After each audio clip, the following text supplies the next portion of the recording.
नमस्कार दोस्तों, स्वागत है आपका हमारे YouTube चैनल जीके ट्रैकर पे। देखिए फ्रेंड्स, आज के वीडियो में हम बात करेंगे जो हमारी एक सीरीज है दृष्टि ज्योग्राफी सीरीज। इस सीरीज में हम पूरी ज्योग्राफी को बिल्कुल डिटेल में टू द पॉइंट्स की मदद से टॉपिक वाइज यहाँ पे कवर कर रहे हैं। ये हमारी ज्योग्राफी की 5वीं क्लास है। अगर आपने इससे पहले की क्लासेस को नहीं देखा है, आप उनको प्लेलिस्ट से जाकर देख सकते हैं। उसका लिंक आपको नीचे कमेंट सेक्शन में भी मिल जाएगा और वीडियो के डिस्क्रिप्शन में भी मिल जाएगा। इस सीरीज में हम पूरी ज्योग्राफी को सिंपल और सरल भाषा में कवर करते हुए आए हैं। आज के वीडियो में हम उत्तरी भारत के विशाल मैदानों के बारे में बात करेंगे। क्या क्या इंपॉर्टेंट पॉइंट्स हैं, क्या क्या क्वेश्चन आते हैं, उन सबको यहाँ पर देखेंगे। आपने हमारी जो ज्योग्राफी का सेकंड वीडियो था उसको देखा होगा, जिसमें हमने भारत के भौतिक स्वरूप के बारे में बात करी थी। भौतिक रचना और धरातल के आधार पर भारत को 6 भागों में बांटा गया है, ठीक है। जिसमें से जो पहला भाग है उत्तर पर्वतीय क्षेत्र, जिसमें आपके विभिन्न हिमालय की श्रेणियां आती हैं, मध्य हिमालय, ट्रांस हिमालय, लघु हिमालय, और साथ में जो हिमालय का प्रादेशिक विभाजन है नदियों के आधार पर, जिसमें आपका कुमाऊं हिमालय, असम हिमालय, नेपाल हिमालय, उन सबको हमने उस वीडियो में कवर किया। उसके बाद हमने अगले 2 पार्ट में दर्रे और घाटियों को देखा। आज हम भौतिक स्वरूप के अंतर्गत जो सेकंड टॉपिक है उत्तर का विशाल मैदान, इसको यहां पर देखने वाले हैं। यहां से भी आपके बहुत सारे क्वेश्चन बनते हैं जो आपके इस वीडियो में कवर हो जाएंगे। तो चलिए दोस्तों, आज की वीडियो को शुरू करते हैं। उत्तर भारत के मैदान का निर्माण मुख्यतः सिंधु, गंगा, ब्रह्मपुत्र नदियों और इनकी सहायक नदियों के द्वारा लाए गए अवसादों के निक्षेपण से हुआ है। निक्षेपण यानी कि सिंपल भाषा में जमाव याद कर लीजिए। तो जो सिंधु, गंगा, ब्रह्मपुत्र नदियां हैं, इनकी नदियां जब बहती हैं तो अपने साथ जो ये अवसाद लेकर आती हैं, कंकड़ पत्थर लेकर आती हैं, मिट्टी लेकर आती हैं, उनके जमाव से एक विशाल मैदान का निर्माण हुआ है, जिसे हम उत्तरी भारत का विशाल मैदान कहते हैं, ठीक है। इस मैदान को सिंधु गंगा या सिंधु गंगा ब्रह्मपुत्र का मैदान भी कहा जाता है, क्योंकि इन नदियों से मिलकर बना है पूरा का पूरा मैदान, इन नदियों से और इनकी सहायक नदियों से। तो इसीलिए इसे सिंधु गंगा का मैदान भी कहते हैं और सिंधु गंगा ब्रह्मपुत्र का मैदान कहते हैं। अगर हम इसके फैलाव की बात करते हैं, यह मैदान पश्चिम में सिंधु नदी से लेकर पूर्व में ब्रह्मपुत्र नदी तक फैला हुआ है, ठीक है। यह नवीनतम भौतिक प्रदेश है जिसका निर्माण हिमालय की उत्पत्ति के बाद हुआ है। तो हिमालय के बनने के बाद सबसे नवीन भौतिक प्रदेश कौन है? गंगा का या उत्तरी भारत का विशाल मैदान। इसको आपने ध्यान रखना है, ठीक है। बिल्कुल टू द पॉइंट्स में नोट्स हैं ताकि आप इनको आसानी से याद कर सकें, इनको आसानी से समझ सकें। सीक्वेंस में है ताकि आप चीज़ों को रिलेट कर सकें। यह मैदान पूर्व से पश्चिम तक लगभग 3200 किलोमीटर लंबा है। यानी जो उत्तर भारत का मैदान है, पूरा विशाल मैदान, जिसको हम गंगा, ब्रह्मपुत्र, सिंधु का मैदान कहते हैं, इसकी लंबाई कितनी है? इसकी लंबाई है 3200 किलोमीटर तक, ठीक है। चौड़ाई की बात करें तो 150 से 300 किलोमीटर इसकी चौड़ाई है। पूर्व से पश्चिम की ओर अगर आप जाएंगे तो इसकी चौड़ाई बढ़ती जाती है। अब ये वाला क्वेश्चन पेपर में आया है कि जो उत्तर भारत का विशाल मैदान है, पूर्व से पश्चिम की ओर चौड़ाई में क्या फर्क पड़ता है? समान रहती है, घट जाती है, बढ़ जाती है? तो पूर्व से आप जैसे जैसे पश्चिम की ओर चलेंगे इसकी चौड़ाई बढ़ती जाती है, ठीक है। इसकी ढाल पश्चिम से पूर्व की ओर है, तो ढाल भी पूर्व की ओर है, और जो चौड़ाई कम होती है वो भी आपके पूर्व की ओर है। पश्चिम की ओर चौड़ाई ज्यादा है, यानी कि पूर्व की ओर कम होगी, जो आपका नॉर्थ ईस्ट वाला इलाका है। तो ढलान कैसे आप देखते होंगे, जो भी नदियां आती हैं वो इस तरीके से बहती हैं। तो ढलान इसकी पश्चिम से पूर्व की ओर है, ठीक है। और चौड़ाई ज्यादा किधर है? पश्चिम की साइड है। पूर्व की साइड इसकी चौड़ाई भी कम है। समुद्र तल से ऊंचाई की बात करें तो यह मैदान समुद्र तल से 50 से 150 मीटर की ऊंचाई पर स्थित है। इसका कुल क्षेत्रफल 7 लाख वर्ग किलोमीटर के बराबर है। कहीं पर 7 लाख है, कहीं पर 7.5 लाख वर्ग किलोमीटर यहां पर दिया गया है। यह विश्व का सर्वाधिक जलोढ़ निक्षेपित मैदान है, यानी जलोढ़ मिट्टी का बना हुआ दुनिया का सबसे बड़ा मैदान है उत्तरी भारत का विशाल मैदान, ठीक है, जो आपके सिंधु से लेकर नॉर्थ ईस्ट में ब्रह्मपुत्र नदी तक जाता है, ठीक है। यह क्षेत्र उपजाऊ मिट्टी, उपजाऊ जलवायु और पर्याप्त जलापूर्ति उपलब्ध है। तो इस क्षेत्र में उपजाऊ मिट्टी भी है, जलवायु भी है और जलपूर्ति भी है। तो उत्तर भारत के विशाल मैदानों को लेकर ये आपके कुछ इंपॉर्टेंट पॉइंट्स थे कि ये आपके कहां से कहां तक फैला है, कितनी इसकी लंबाई है, कितनी इसकी चौड़ाई है, समुद्र तल से क्या इसकी ऊंचाई है, पूर्व से पश्चिम की ओर चौड़ाई बढ़ती हुई जाती है, ढलान इसका पूर्व की ओर है, क्षेत्रफल हमने देखा, दुनिया का सबसे बड़ा जलोढ़ मिट्टी से बना हुआ मैदान है। उत्तरी मैदान को उसके भौतिक लक्षणों के आधार पर निम्न भागों में बांटा जाता है। अब देखिए, हमने इससे जुड़े हुए इंपॉर्टेंट पॉइंट्स को देख लिया। उत्तरी मैदान का वर्गीकरण दो तरीके से किया जाता है। एक इसके फिजिकल लक्षणों के आधार पे, भौतिक लक्षण यानी कि इसके आकार के अनुसार, आकार स्थिति के अनुसार, जैसे हम देखेंगे भाबर, तराई, खादर, बांगर, तो ये इसके भौतिक लक्षण हैं। दूसरा विभाजन जो किया जाता है उत्तरी मैदान का, वो इसके क्षेत्रीय स्थिति के आधार पर किया जाता है। प्रादेशिक विभाजन जिसे हम कहते हैं, जिसमें आपका गंगा का मैदान, राजस्थान का मैदान, पंजाब हरियाणा का मैदान, सिंधु का मैदान, ये सारे आएंगे। तो आज के वीडियो में मेन हम भौतिक लक्षणों के आधार पर वर्गीकरण को देखेंगे। प्रादेशिक विभाजन उत्तरी मैदान का हम नेक्स्ट वीडियो में कवर करेंगे। चलिए, तो उत्तरी मैदान को उसके भौतिक लक्षणों के आधार पर कितने भागों में बांटा गया है, आपने याद करना है 4 भाग। ठीक है, ज्यादातर रेफरेंस आपने 4 को देना है, कहीं कहीं पर 5 भी दिया है, वो कॉन्सेप्ट भी मैं आपका आगे क्लियर करूंगा, लेकिन आपने पहले 4 को रेफरेंस देना है। चलिए, पहला भाग है भाबर। इसके बारे में जानते हैं। शिवालिक की तलहटी में सिंधु से तीस्ता नदी तक के क्षेत्र को भाबर कहा जाता है। ठीक है, सीधा क्वेश्चन आ जाएगा, बताइए शिवालिक की तलहटी में स्थित प्रदेश जो कि सिंधु से तीस्ता नदी तक फैला है, क्या कहलाता है? भाबर कहलाता है। इसका निर्माण हिमालय से नीचे उतरती नदियों द्वारा लाए गए कंकड़ पत्थर बजरी के जमाव से हुआ है। ठीक है, इसको भी ध्यान रखना। भाबर को शिवालिक का जलोढ़ पंख भी कहा जाता है। अब देखिए, जलोढ़ पंख क्या है? जब नदियां पर्वतीय ढाल से नीचे उतरती हैं तो उनकी जो स्पीड होती है वो अचानक से कम हो जाती है, जिससे जो उनके साथ बहकर पत्थर वगैरह आ रहे होते हैं वो एक जगह पर जमा होना शुरू हो जाते हैं। जैसे समुद्र के किनारे होता है, जब नदी समुद्र में मिलने जाती है तो वहां पर डेल्टा बनना शुरू हो जाता है। नदी अपने साथ जो जो बहा कर लाती है वो समुद्र के किनारे जमा होना शुरू हो जाता है। तो डेल्टा का ही दूसरा प्रकार है जलोढ़ पंख। यहां पर पंख के आकार का ये बन जाता है जब नदियां पर्वत से उतरकर भाबर में एंटर करती हैं। तो भाबर को शिवालिक का जलोढ़ पंख यहां पर कहा जाता है। ठीक है, क्योंकि नदियां ऊपर से स्पीड में आती हैं, अपने साथ पत्थरों को लाकर, मिट्टियों को लाकर यहां पर आकर स्पीड कम हो जाती है, तो जो पत्थर मिट्टी वो लाई थी यहीं पर जमा होना शुरू हो जाता है। तो एक पंख के आकार की आकृति यहां पर बन जाती है, इसीलिए इसको पंख कहा गया है। और जलोढ़ मिट्टी होती है ज्यादातर यहां पर, क्योंकि जो उत्तरी मैदान है पूरा का पूरा जलोढ़ मिट्टी से बना है, तो जलोढ़ पंख।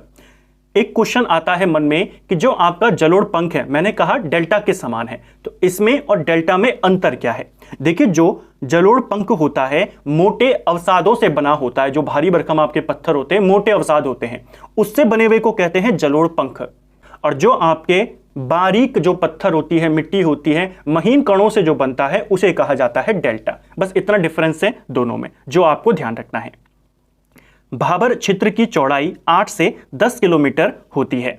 इस क्षेत्र में अनेक छोटी छोटी नदियां भूमिगत होकर अदृश्य हो जाती हैं।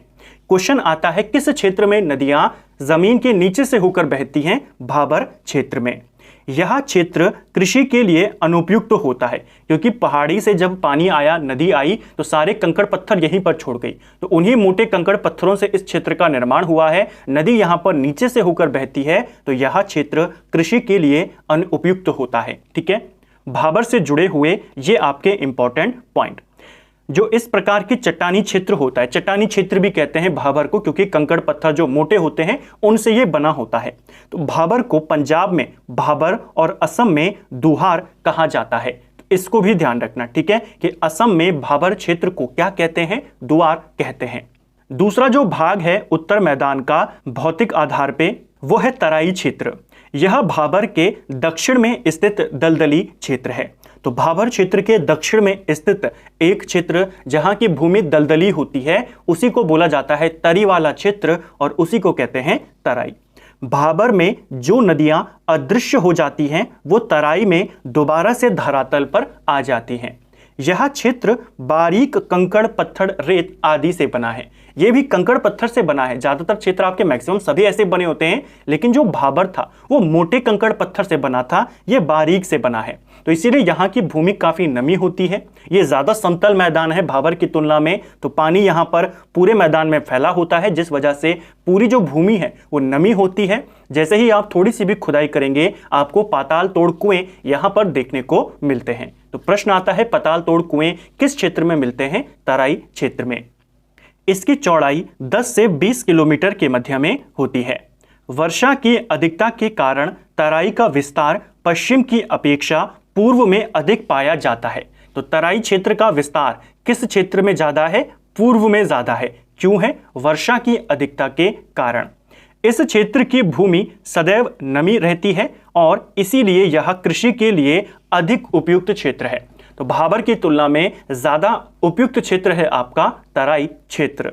यह प्रदेश पहले वनों से ढका हुआ था, जिसे वर्तमान में काटकर कृषि भूमि में परिवर्तित कर दिया गया है। ठीक है, तो ये थे आपके दो पार्ट, तराई और भाबर को देखा। अब दोनों सिमिलर हैं, तो एक बार दोनों में अंतर देख लेते हैं, इसके बाद जो बाकी के दो हैं उनकी तरफ चलेंगे। भाबर प्रदेश शिवालिक पर्वत के दक्षिणी गिरिपद में सिंधु से तिस्ता नदी तक फैला हुआ है। तो भाबर आपके सिंधु से तिस्ता तक फैला है, जबकि जो तराई है वो भाबर के दक्षिण में उसके पैरेलल में फैला हुआ है। ठीक है, तो पहला डिफरेंस तो इनमें ये है। दूसरा, तराई की चौड़ाई उत्तर से दक्षिण में 10 से 20 किलोमीटर है, जबकि भाबर की चौड़ाई 8 से 10 किलोमीटर है। यह दूसरा डिफरेंस है। डिफरेंस करने से पहले हमने अलग अलग देखा, अब हम दोनों में अंतर देख रहे हैं। इससे आपके जो कॉन्सेप्ट हैं और ज्यादा क्लियर हो जाएंगे। तराई प्रदेश अपेक्षाकृत छोटे कणों वाले जलोढ़ों के निक्षेप से बना है। जलोढ़ मिट्टी के निक्षेप से, उनके जमाव से बना है, जबकि जो भाबर प्रदेश है ये बड़े पत्थर, कंकड़, बजरी, इससे इनका निर्माण हुआ है। ठीक है, भाबर प्रदेश में अधिकांश नदियां विलुप्त हो जाती हैं, जबकि तराई क्षेत्र में ये नदियां पुनः कई धाराओं में प्रकट हो जाती हैं। भाबर क्षेत्र कृषि कार्य के लिए उपयुक्त नहीं है, जबकि तराई क्षेत्र कृषि के लिए उपयुक्त होता है। तो ये इनमें डिफरेंस था दोनों में जो हमने यहां पर देखा। ठीक है, उत्तर मैदान को भौतिक लक्षणों में 4 भागों में बांटा है। 2 भाग हमने देख लिए, भाबर और तराई। उनके इंपॉर्टेंट फैक्ट्स भी देख लिए, उनसे जुड़े हुए क्वेश्चंस भी देख लिए, दोनों में अंतर भी देख लिया। बाकी के जो 2 पार्ट है वो है बांगर और दूसरा है खादर। इसको लेकर भी क्वेश्चन आता है। चलिए अब इसको देखते हैं। यह प्राचीन यानी पुरानी जलोढ़ मिट्टी से बना होता है। जो बांगर प्रदेश होता है ये पुरानी जलोढ़ मिट्टी से बना होता है, और क्वेश्चन आता भी है पेपर में कि पुरानी जलोढ़ मिट्टी को क्या कहते हैं। तो पुरानी जलोढ़ मिट्टी को बांगर कहते हैं और इससे बने हुए क्षेत्र को बांगर क्षेत्र कहते हैं। यह मैदानी भागों के वह उच्च भाग है जहां सामान्यतः बाढ़ का पानी नहीं पहुंच पाता है। देखिए, बाढ़ का पानी नहीं पहुंच पाता। मैदानों में कुछ ऊंचे इलाके ऐसे हैं जहां पर बाढ़ का पानी नहीं पहुंच पाता, तो वहां की मिट्टी हमेशा एक सी रहती है, नई मिट्टी वहां पर आती नहीं है, तो उसको कहा जाता है पुरानी जलोढ़ मिट्टी, जिसको कहते हैं बांगर, और उस क्षेत्र को कहते हैं बांगर प्रदेश। उत्तरी मैदान का सबसे विशालतम भाग बांगर से बना हुआ है, यानी जो मैक्सिमम क्षेत्र है आपका, हमने देखा ना भाबर, तराई, बांगर, खादर, तो सबसे ज्यादा क्षेत्र कौन सा है? बांगर का क्षेत्र है।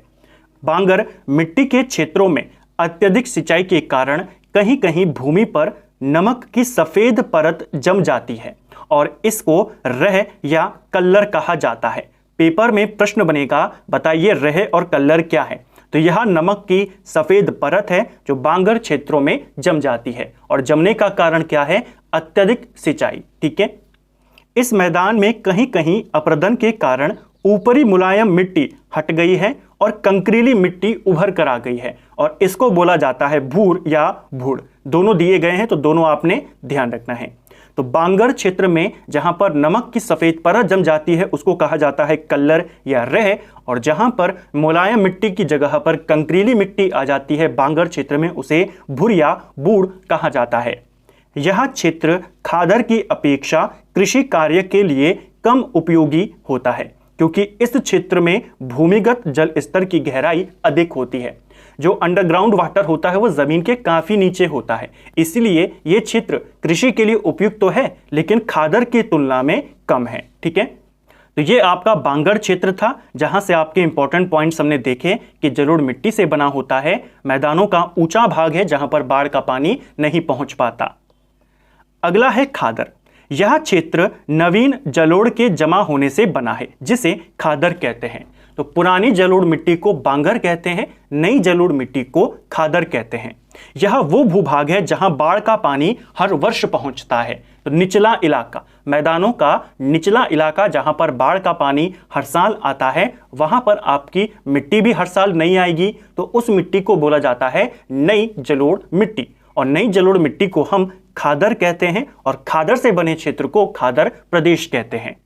इस तरह के नवीन जलोढ़ मृदा को खादर या बेट, इसको बेट भी कहते हैं, ठीक है, खादर तो नाम है ही, इसको बेट भी कहते हैं। इसे नदियों के बाढ़ का मैदान या कछारी प्रदेश भी कहते हैं। किसी पेपर में आया था कि बताइए इनमें से कौन कछारी प्रदेश है। आपको ऑप्शन दे देता है तराई, खादर, बांगर, इस तरीके से। तो आप ध्यान रखेंगे, खादर को कहा जाता है, जो खादर क्षेत्र है उसे कहते हैं कछारी प्रदेश। और खादर क्या है आपको ये भी पता होना चाहिए, क्योंकि हमने शुरुआत से बिल्कुल सीरियल वाइज हम चल रहे हैं। तो हमने उत्तर के विशाल मैदान के बारे में पढ़ रहे हैं। उत्तर के विशाल मैदान को दो तरीके से वर्गीकृत किया जाता है, एक उसकी फिजिकल कंडीशन के आधार पे, यानी उसके भौतिक लक्षणों के आधार पे, उसके आकृति आकार के अनुसार, और दूसरा उसका प्रादेशिक विभाजन, उसके क्षेत्रीय आधार पे। तो हम पहले फिजिकल विभाजन को देख रहे हैं, उसके भौतिक लक्षणों को देख रहे हैं, जिसमें उसको भाबर, तराई, खादर और बांगर में विभाजित किया है, और उसी के अंतर्गत है आपका खादर, ठीक है। यह भूमिगत जल का उत्तम संग्राहक होता है। कौन? खादर प्रदेश। यहाँ की मृदा काफी उपजाऊ होती है। अब खादर और बांगर दोनों एक जैसे हैं, तो दोनों का अंतर देख लेते हैं। जैसे हमने तराई भाबर में देखा, वैसे ही बांगर खादर में देखते हैं। बांगर प्रदेश पुरानी जलोढ़ मिट्टी से बना है, खादर आपका नई जलोढ़ मिट्टी से बना है।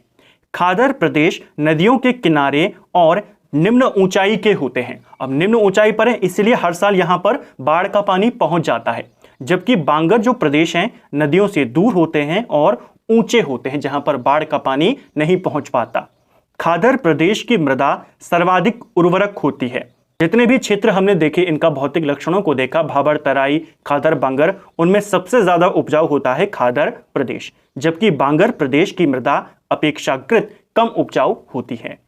खादर प्रदेश को पंजाब में बेट कहा जाता है, बांगर को धाया कहा जाता है। हमने ऊपर देखा था ना कि खादर को, जो नवीन जलोढ़ मिट्टी है, उसको खादर या बेट कहते हैं। तो बेट इसको पंजाब में कहते हैं, और बांगर को क्या कहते हैं पंजाब में? धाया कहा जाता है। बांगर प्रदेश में कैल्शियम कार्बोनेट युक्त छोटी छोटी संग्रंथियां पाई जाती हैं, जिसे कंकड़ के नाम से पाया जाता है। यानी कि बांगर क्षेत्र में जो ऊंचाई वाला क्षेत्र है आपका, वहां पर जहां पर बाढ़ का पानी नहीं पहुंचता, वहां पर हमें कैल्शियम कार्बोनेट के छोटे छोटे टुकड़े देखने को मिलते हैं, जिनको कंकड़ कहते हैं, जबकि खादर प्रदेश में इसका अभाव पाया जाता है। सीधा क्वेश्चन आ जाएगा, एग्जामिनर बना देगा, बताइए कैल्शियम कार्बोनेट की छोटी छोटी संग्रंथियां कहां पाई जाती हैं? बांगर प्रदेश में, ठीक है। ये हमने जो हमारा उत्तर का विशाल मैदान है, उसके भौतिक लक्षणों के आधार पर विभाजन किया, 4 भागों में बांटा गया था, तराई, भाबर, खादर, बांगर। मैंने आपको कहा कहीं कहीं पर 5वां भी दिया है। 5वां है डेल्टाई प्रदेश। अब डेल्टाई प्रदेश को कहीं पर 5वां पार्ट माना गया है इसका, कि इनको 5 भागों में बांटा है, लेकिन कहीं पर सिर्फ 4 है, क्योंकि ये खादर का ही विस्तार है, इसीलिए इसको खादर के अंतर्गत ही माना जाता है। आपने इसे खादर के अंतर्गत ही याद करना है। डेल्टाई प्रदेश खादर प्रदेश का ही विस्तार है, ठीक है। इसका विकास नदियों के मुहाने वाले भाग में होता है। नदियों का मुहाना वाला जो भाग होता है, वहीं पर आकर इसका निर्माण होता है। यह भूमि का विस्तार निचली गंगा घाटी में पाया जाता है। निचली गंगा घाटी आपके पश्चिम बंगाल में है, और वहीं पर बनता है दुनिया का सबसे बड़ा डेल्टा, गंगा ब्रह्मपुत्र डेल्टा। इसको भी ध्यान रखना। इसमें पुराना और नया पंख तथा दलदल शामिल होता है। तो इसमें आपका नया और पुराना पंख तथा दलदल दोनों शामिल होते हैं। डेल्टाई प्रदेश की उच्च भूमि को चार और दलदलीय क्षेत्र को बिल के नाम से जाना जाता है, ठीक है। तो जो डेल्टाई क्षेत्र होता है, जहां पर डेल्टा बनता है, वहां की जो उच्च भूमि होती है उसे चार कहते हैं, जो दलदलीय क्षेत्र होता है उसे बिल कहा जाता है। तो ये आपका पूरा क्लियर हुआ यहां पर, जो हमने देखा उत्तर के विशाल मैदान का भौतिक लक्षण के आधार पर वर्गीकरण। आगे अगर हम बात करें, उत्तर भारत के मैदान का क्षेत्रीय एवं प्रादेशिक विभाजन। क्षेत्रीय यानी प्रादेशिक विभाजन। अभी तो हमने भौतिक लक्षण के आधार पर देख लिया, उनके आकृति के अनुसार कि कौन भाबर है, कौन खादर है, कौन बांगर है, कौन सा डेल्टाई क्षेत्र है, उसको देख लिया, उनके सारे तथ्यों को कवर कर लिया। उसके बाद उत्तर भारत के मैदान का प्रादेशिक विभाजन काफी महत्वपूर्ण है। देखिए, जो अरावली पर्वत श्रृंखला है वो यहां पर जल विभाजक का काम करती है। सिंधु सतलज समूह और गंगा नदी समूह, हमने ऊपर बात करी थी ना कि ये जो क्षेत्र बना है गंगा, ब्रह्मपुत्र, सिंधु, इनके और इनकी सहायक नदियों से मिलकर बना है। तो वह क्षेत्र जो सिंधु सतलज समूह के और इनकी सहायक नदियों से मिलकर बना है, एक वो क्षेत्र, दूसरा गंगा ब्रह्मपुत्र का समूह, एक वो क्षेत्र। इन दोनों को अलग करती है अरावली पर्वत श्रृंखला। इसको पूर्वी मैदान और पश्चिमी मैदान में बांट लेती है अरावली पर्वत श्रेणी। पूर्वी मैदान में हम गंगा और ब्रह्मपुत्र के मैदान के बारे में जानेंगे और पश्चिमी मैदान में आपके सिंधु का मैदान, राजस्थान का मैदान, पंजाब हरियाणा का मैदान। तो इन मैदानों के बारे में उत्तर भारत के मैदान का जो प्रादेशिक विभाजन है, यहां से क्वेश्चन आपके आते हैं। आपने पढ़ा होगा, एक पेपर में आया था, दोआब को लेकर क्वेश्चन आया था, तो वो आपके पंजाब हरियाणा वाले मैदान के अंदर आएगा। तो इस टॉपिक को अगले वीडियो में कवर करेंगे। उम्मीद करता हूं आपका आज का वीडियो क्लियर हो गया होगा, वीडियो आपको पसंद आया होगा। सारी चीज़ों को बिल्कुल सिंपल और सरल भाषा में मैं समझाते हुए चल रहा हूं, इसीलिए मैंने आपको वीडियो की शुरुआत में प्रीवियस वीडियो का मैंने आपको रेफरेंस दिया, ताकि आपको ये ना लगे कि हम कहां से क्या चीज़ पढ़ रहे हैं। हम बिल्कुल सीक्वेंस में चल रहे हैं। उन 6 टॉपिकों को जो भौतिक स्वरूप है भारत का, उसको हमको पहले कवर करना है। पर्वतीय क्षेत्र को देख लिया था, उत्तर के विशाल मैदान को हमने शुरू किया, भौतिक लक्षण को देख लिया, नेक्स्ट में प्रादेशिक विभाजन को देखेंगे। अगर आपको ये वीडियो पसंद आया है तो वीडियो को लाइक करें। अगर आप चैनल पर पहली बार आए हैं, चैनल को सब्सक्राइब करें, अपने दोस्तों के साथ शेयर करें। वीडियो आपको कैसा लगा कमेंट बॉक्स में हमें ज़रूर बताएं। Thank you friends.